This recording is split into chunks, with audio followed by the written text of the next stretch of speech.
as fait des choses. Non, tu étais destiné à la mort. Quelqu'un peut dire amen. Oh non, cet homme-là, il m'a fait faire ci, j'ai quitté l'église. Non, tu étais prédestiné pour la mort. Dites amen à ça. Le salut ici, vous l'avez ici. Hein? Vous l'avez entendu ce qu'il dit ici. Avant quoi? Avant la fondation du monde. Tu étais déjà connu. Dieu t'a déjà sauvé. Donc Dieu ne peut pas me sauver hier et me perdre aujourd'hui. C'est impossible. Est-ce que vous dites amen à ça? C'est impossible. La manière dont vous avez vu, en fait c'est quoi? C'est avant la fondation du monde. Quand il a mis votre nom dans le livre de vie de l'agneau. C'est aujourd'hui qu'on met ton nom ici? Non. Ici d'ailleurs nous n'avons pas de registres. On n'en a pas besoin. Donnons une acclamation au Seigneur. Est-ce que vous dites amen à ça? Ce n'est pas les choses que vous... Aujourd'hui, je découvre que moi, j'ai toujours été un enfant de Dieu. Amen. Ah, tu peux dire, oh, mais pasteur, toi, tu as des faiblesses. Oui. Toi aussi, tu en as. Quelqu'un peut dire amen à ça? Amen. Mais ce n'est pas ça qui me fait de moi un enfant de Dieu. Dès avant la fondation du monde, j'étais déjà là. Mon nom est déjà inscrit dans le registre, dans le livre de vie de l'agneau. Dites amen à ça. Amen. Aujourd'hui, nous découvrons. Parce que vous devez écouter votre cœur. Comment vous appréciez la parole de Dieu? Amen. Ça vous fait quoi? Est-ce que tu crois à ça? Tu crois que réellement c'est la vérité? Dites amen à ça. C'est comment vous prenez la chose au sérieux ou pas. C'est ça qui détermine votre destinée. Quelqu'un peut dire amen à ça? Peu importe. Donc les gens ne comprennent pas c'est quoi. Non frère, au ciel il y aura des surprises terribles. Vous avez moi? Voilà, c'est tout ce qu'ils peuvent voir. Parce que vous êtes rachetés de tout ce que vous avez fait. Vous êtes lavé dans le sang de l'agneau. Par conséquent, il n'y a pas de bilan en vous. Vous voyez ça? Ah, donc moi aujourd'hui j'ai découvert que je n'ai pas de bilan. Je n'ai pas de bilan. Amen. Parce que je ne mange que la parole. La parole. Il dit, voyez-vous, il n'y a pas d'habitude impure en vous. Parce que le sang de l'agneau a fait cela. Et Dieu ne peut pas vous imputer les péchés alors que vous avez une offrande expiatoire qui est là pour vous. Donc ça ne vous réjouit pas. Ah, ça il faut sauter jusqu'au bout. Amen. Donc je découvre que peu importe ce que vous pouvez penser de moi, mais moi je regarde ce que Dieu pense de moi. Il t'amène à ça. Il dit c'est cela la parole de Dieu. Merci. Donc tu es né dans une famille, mais tu le sais que celui-là c'est mon père. Ah, vous ne savez pas ça? Celui-là c'est mon père. Peu importe. Les gens disent non, cet enfant-là on trouve que bon, il ne ressemble pas vraiment à... Toi tu ne ressembles pas à ton père. Hein? Mais le sang qui coule à moi. Alléluia. C'est ça qui importe. Dites amen à ça. Et c'est son sang, cela me suffit. Alléluia. Amen. Oh, toi tu es plus élancé que ton père, mais ça n'a rien à voir. Le sang. Est-ce que vous dites amen à ça? Oh non, mais toi tu es plus petit. Il dit, ça ne regarde même pas ça. Regarde le dit, on sort. C'est ça qui me rassure. C'est ça un chrétien. Alléluia. Amen. Bon, dans les familles, vous le savez, les enfants, comment ils se comportent. Il y a de ceux qu'on trouve de bons, il y a de ceux qui sont mauvais, tout ceci et cela. Mais le sang. Quelqu'un peut dire amen à ça? Il dit, voyez-vous? Mais, il dit, eh bien, dites-vous, cela me donne alors toute liberté, frère Branham. Hein? Mais vous ne répondez pas? Non. Parce que je sais que je... Donc, je suis fils de Dieu. Alors ça me donne toute la liberté de faire n'importe quoi. Je vous ai donné l'autre jour l'exemple du prince Laurent ici. Et j'ai pris une photo avec lui.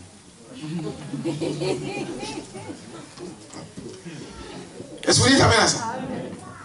Il regarde, il dit, oh, mais je voulais être comme tous les autres. Ah, c'est parce que c'était un viveur, lui. Il voulait sortir dans des boîtes de nuit, faire des jeux, mais c'était un prince. Il ne peut pas se permettre n'importe quoi. Même s'il le voulait dans son cœur, il ne peut pas le faire. La loi lui interdit. C'est ça les chrétiens. Donc, je suis libre. Mais est-ce que pour cela, je dois faire n'importe quoi? Non. Je dois garder ma dignité. Amen. Vous dites amen à ça? Je ne suis pas un pécheur. Dieu ne me pétit jamais du péché. Mais est-ce que pour ça, je dois faire n'importe quoi? Non. Je garde ma dignité de fils. Est-ce que vous dites amen à ça? Il dit, voyez-vous, c'est bien d'avoir un prophète, frère. Vous ne trouvez pas? Si vous voulez aller écouter les mal de côté, allez les écouter. Mais nous, on aimerait écouter ces choses qui viennent du trône de Dieu. Est-ce que vous dites amen à ça? Allez écouter des histoires de Massapo. Il dit, eh bien, dites-vous cela, me donne alors toute liberté. Frère Branham, je peux faire ce que je veux. C'est toujours ce que je fais. Voyez-vous? Non, monsieur. C'est toujours ce que je fais. Voyez, toujours. Mais quand un homme peut réellement voir ce que Jésus a fait pour lui et qu'il fait demi-tour pour faire quelque chose de contraire à celui-ci, cela prouve qu'il n'a jamais reçu Christ. Amen. Quelqu'un peut dire amen à ça? Amen. Frère, regardez l'amour que Christ a manifesté. Dans la boue où tu étais, dans les péchés. Mais lui, il vient, il te prend, il te lave, il te nettoie, il te donne un peu de la valeur. Un peu quoi? De la valeur. Est-ce que je peux faire du mal à une personne comme ça? Il y a une autre. Frère Madame dit ceci. Même dans votre nature, comme nous marchons là, n'essayez jamais de faire quelque chose de bien, de mal à quelqu'un qui a essayé de vous faire bien. Quelqu'un peut dire amen à ça? Amen. Frère, peu importe qui, quelqu'un qui a essayé de vous faire du bien, n'essayez pas de lui rendre la mauvaise chose. Amen.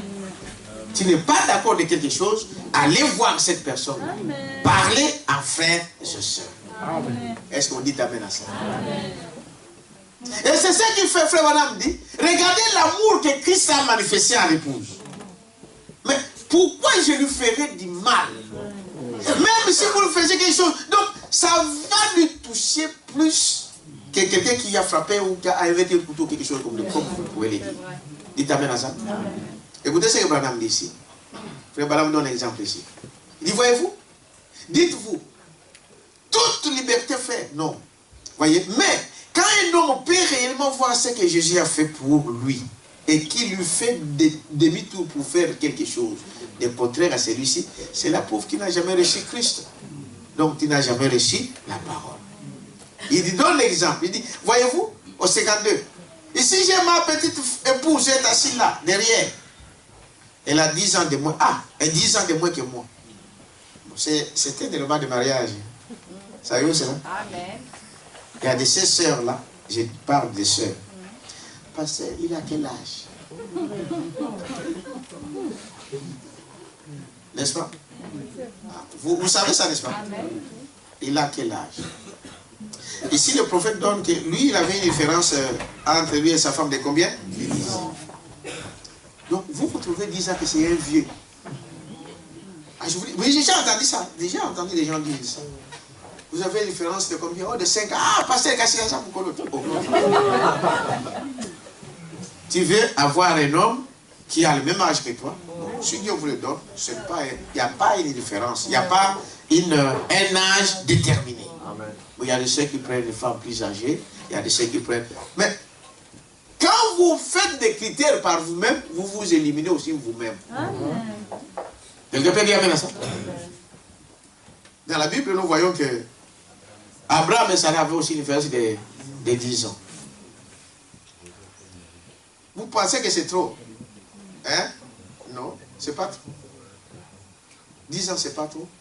Dites amen à ça. Amen. Quand vous prenez un garçon qui a 22 ans, 25 ans, tu prends un homme de 25 ans, vous êtes tous pareils, et la femme est plus dans la maturité. Hein, vous savez ça? prenez une fille de 18 ans et un garçon de 18 ans, dans ce qui concerne la vie, la femme est au-dessus de ça. Amen. Voilà pourquoi l'homme doit être quand même un peu âgé. Âgé par l'exagération. Nous ne voulons pas 50 ans qui va prendre 18 ans. Cherchez aussi dans cette tranche-là. Amen. Cherchez aussi dans cette tranche-là. Mais il n'y a pas de règles pour dire que de toutes les façons. Ce qui compte, c'est quoi? C'est l'amour. Dites amen à ça. C'est l'amour. Si tu l'aimes, qu'elle t'aime. Allez de l'avant. Et posez-vous la question dont je vous ai dit ici. Je reviens ici. Branham est en train de donner cet exemple ici. Vous voyez, mon épouse est assise là derrière moi. Elle a 10 ans de moins que moi. Bon, et elle grisonne déjà autant que moi, voyez-vous. Hein? 10 ans de différence, mais la vieillesse arrive presque pareil. Parce que c'est tenir entre moi et le monde extérieur.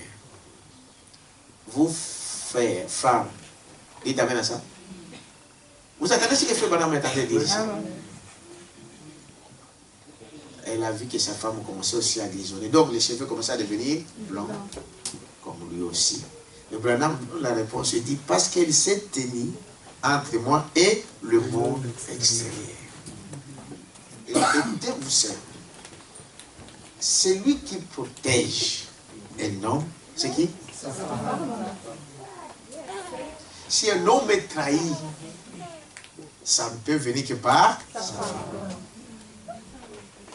Amen. Amen. Donc, l'homme est protégé que par sa femme. La femme, l'épouse, c'est celui qui connaît son homme. Est-ce que vous dites amen à ça? Et c'est elle qui garde, qui protège cet homme.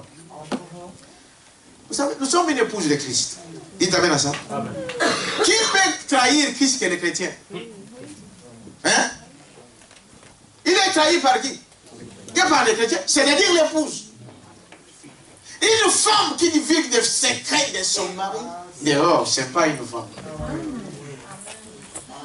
On nous a enseigné cette parole que nous sommes en train de parler. C'est Christ. Hein?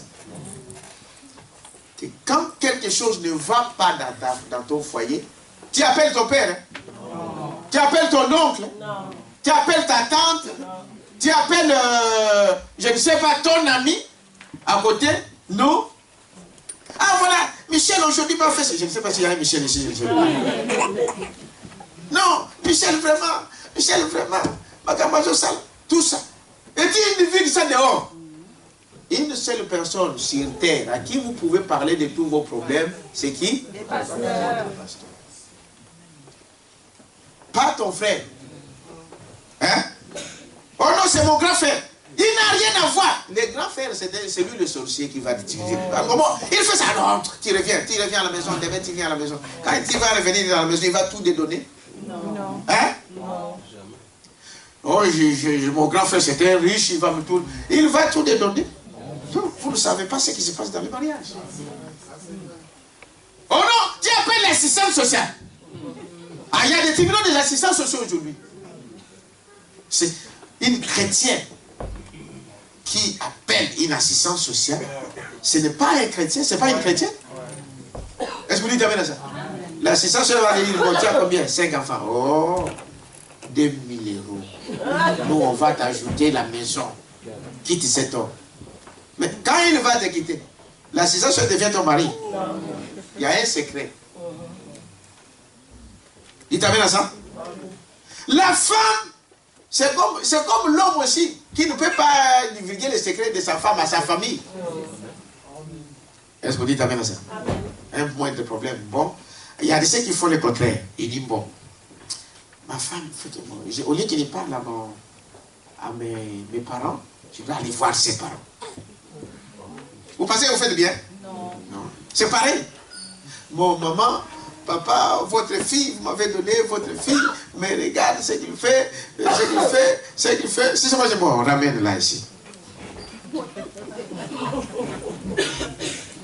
Ah, C'est ce que vous voulez? Vous venez me dire pourquoi il a épousé, c'est ta femme, c'est une partie de toi. C'est pourquoi on dit qu'un homme doit avoir dans sa vie, tu dois avoir un pasteur. Tu dois avoir une église. Il t'amène à ça? Tu viens me dire, bon, voilà ta fille, c'est bon, ok, ramène-la moi. Parce que tu ne fais pas d'elle. Est-ce que tu t'amène à ça? Non. Frère, c'est réciproque. Donc, frère, madame dit, voyez-vous, parce que vous savez, nos femmes ici, c'est tous nous les prédicateurs, les pasteurs. Vous ne savez pas ce que nos femmes disent. Il y a des gens qui vous injurient. À Bengu, à Bandou, au final. Au salier de côté, tu n'as rien fait. Hein? Tu n'as rien fait. Mais alors, il faut avoir une femme qui peut supporter des choses comme ça. Amen. Quelqu'un peut dire amen à ça? Tu n'as rien fait. Amen. Parce que, bon, au bout de ça, mais va chercher, il y a d'autres pasteurs qui n'ont pas dit ça, il y a un problème. Tu n'as rien fait.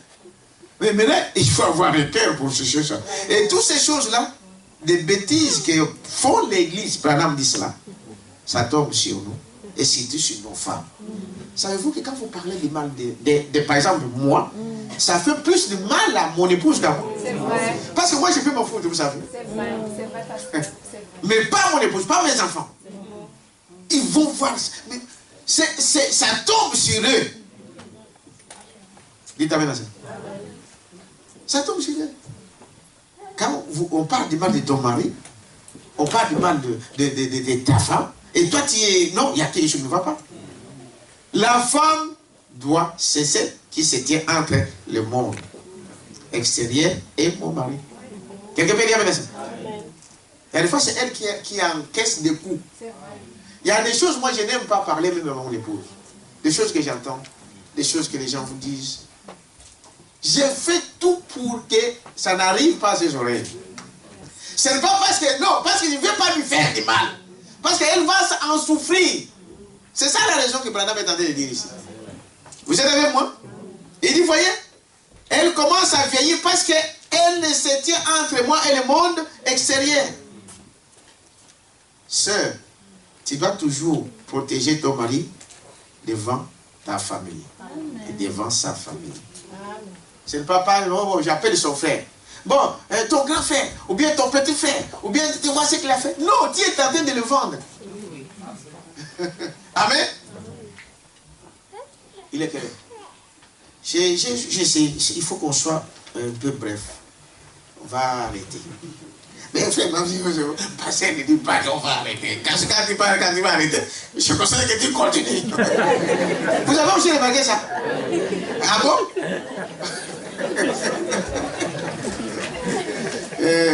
C'est le frère Barouti qui me disait ça. Barouti Abel. C'est un collègue. Il vient de temps en temps ici. Je l'ai vu là derrière. C'était une université. Il vient toujours se cacher. Il ne faut pas qu'on le voit. Ça fait des mois qu'il vient ici. Hein, peut-être une année. Depuis l'année passée. Tu as vu ça? C'est lui qui m'a dit passé. Quand il dit, je vais arrêter. Mais c'est comme si tu disais que je vais continuer. Mais on se sent bien avec ces choses. Amen. Alors, mais quand même, je vais aller un peu vite, on va clôturer. Alors, il dit ici, voyez-vous, autant que moi, il disonne parce qu'il se tient entre moi et le monde extérieur. Il donne exemple. Par exemple, si je partais outre-mer, donc il parlait ici déjà au début, si vous avez suivi, okay, nous sommes libres, mais à cette liberté, je dois faire n'importe quoi? Non. Il dit, voici un foyer. C'est ça, hein? On dit un foyer, n'est-ce pas? Ouais. Qui craint Dieu. Frère Madame dit, mon épouse est assise là. Je vous donne l'exemple de l'amour. Il dit, c'est tenir entre moi. Bon, cela serait-il pas une drôle de vie familiale si je réunissais ma famille? Je vais voyager autour de moi et que je dise, j'appelle ma femme, j'appelle mes enfants. Je dis, regarde ma femme, tu es un Branham, tu es une Branham, Madame Branham. Il faut que tu réalises que tu es Madame William Branham. Je suis au paragraphe 52. Tu n'auras aucun autre mari à mon absence. Voyez, ne fais surtout pas de l'œil à un homme. Hein? À un homme. Voyez? Tu ne feras jamais à un homme. Tu es madame William Marion. Ne fais jamais cela. Et ainsi de suite.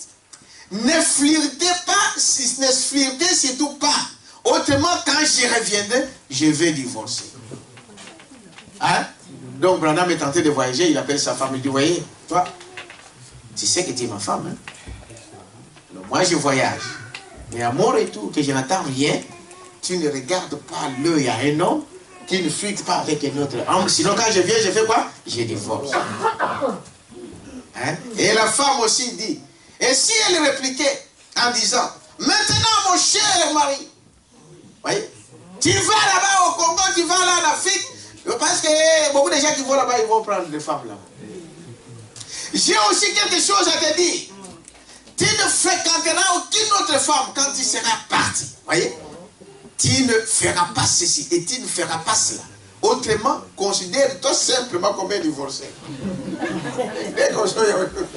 Considère déjà que tu es déjà divorcé lorsque tu reviendras à la maison.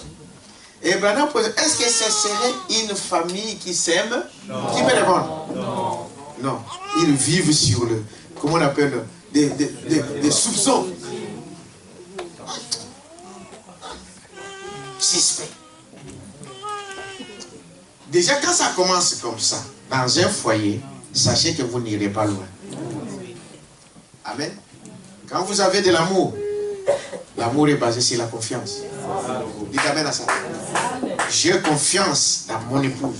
J'ai confiance en mon mari. Amen. Quand ça commence déjà, mais c'est qui?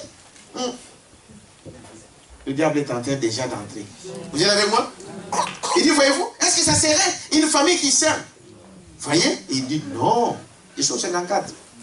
Si je l'aime réellement, remarquez, même si je commettais une faute, et que je glisse et fasse quelque chose de faux, je crois qu'elle me le pardonnerait parce qu'elle m'aime. Vous entendez ce qu'il dit? Même si je commettais une faute et que je faisais une erreur, je crois qu'elle va me pardonner. Mais pourquoi elle va me pardonner? Parce qu'elle m'aime.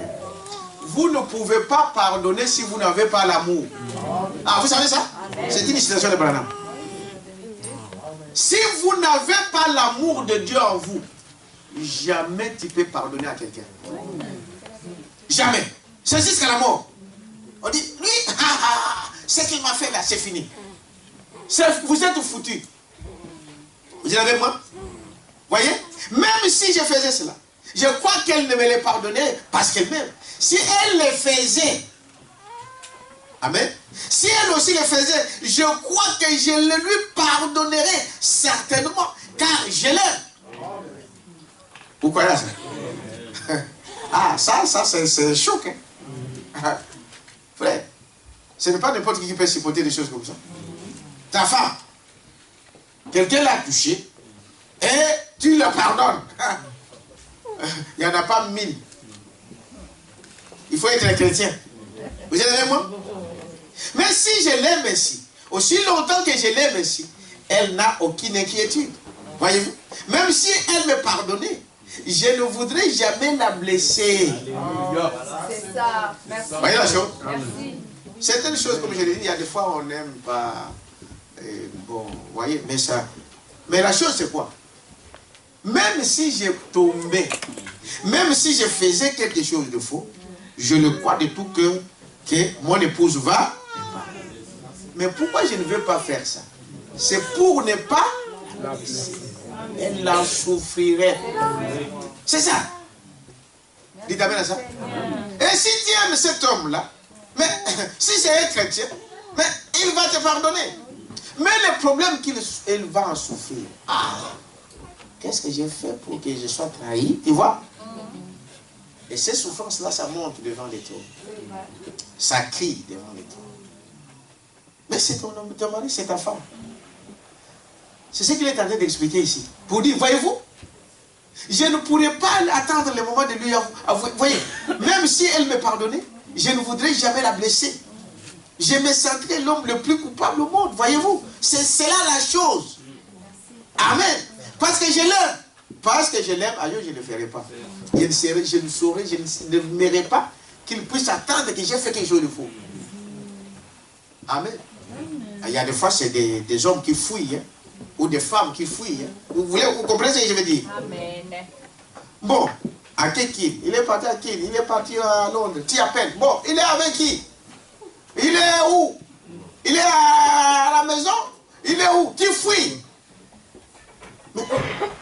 S'il y a quelque chose de faux là-bas, c'est toi qui vas souffrir. Je peux dire amen. Ou bon, ma femme est partie en vacances. J'aimais quelqu'un. Moi, j'ai vu ça, un homme, il a envoyé un homme pour le... Il sait qu'on vous appelait ici les filatiles. Chaque maison qu'il est tenté, il y avait un homme avec lui. Donc, quelqu'un qui le suivait à distance. Il devait noter chez qui il est allé, qui il a rencontré, combien de minutes il a fait à la maison. Je vous dis la vérité. Hein? Avec un carnet. Il fait. Qui est venu à la maison? Tel est venu à la maison. Frère, tel est rentré à la maison. Quel jour, à quelle heure, il est sorti à quelle heure? Qui était à la maison? Je vous dis la vérité avec un carnet. Ça, c'est fouiller, comme on dit, chercher des problèmes. Ah, vous êtes avec moi? Un chrétien, l'amour est basé sur la confiance. Et je ne cherche pas à savoir. Donc, elle était avec qui là? Elle a parlé avec qui? On dit non, il a raconté. Quelqu'un avec qui il était là à l'internat, c'était son ancien copain, hein? Collègue de classe. Ah, ils étaient avec qui? Oh non, ils étaient à l'internat, dans les mêmes nous ensemble. Ah, il a rencontré ce garçon-là. Ah, on a d'abord eu au Koufi. Mais je vous dis, tu vas dire, c'était son copain. Comment il a rencontré? Peut-être qu'ils se sont revus. Ah, comment ça va? Qui était ici, c'est la chose est finie. Mais à cause de ce que tu cherches, tu vas trouver l'amour. Pourtant, peut-être il y avait rien. Je vous dis la vérité. Est-ce que vous dites amen à ça? Je vais finir par. Une fois, on était de l'autre côté de.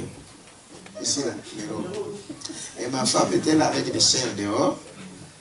Et il y avait un garçon de. Ils étaient à votre école là. C'était un aventurier. Vous savez, dans les écoles, il y avait des gens comme ça. Alors, lui, ça fait plus de 15, 20 ans qu'ils ne se sont jamais vus.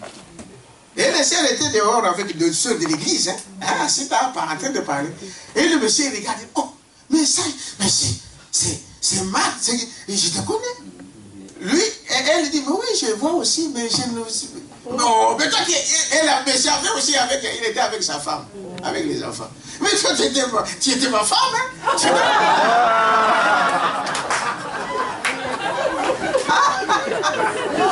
Maintenant, écoutez, remarquez que il y avait des sœurs de l'église. Donc, elle était morte de...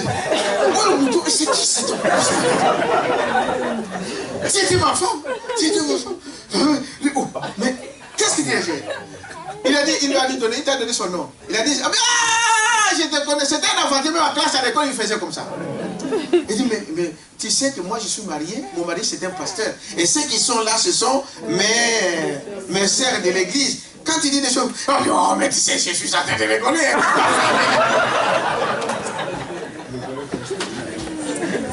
Maintenant, si moi j'étais là et que j'entendais ça, peut-être il faisait des aventures et je prends ça. Mais je peux même divorcer. Et pour rien. Quelqu'un peut dire amen. Bon, frère, aujourd'hui on va arrêter.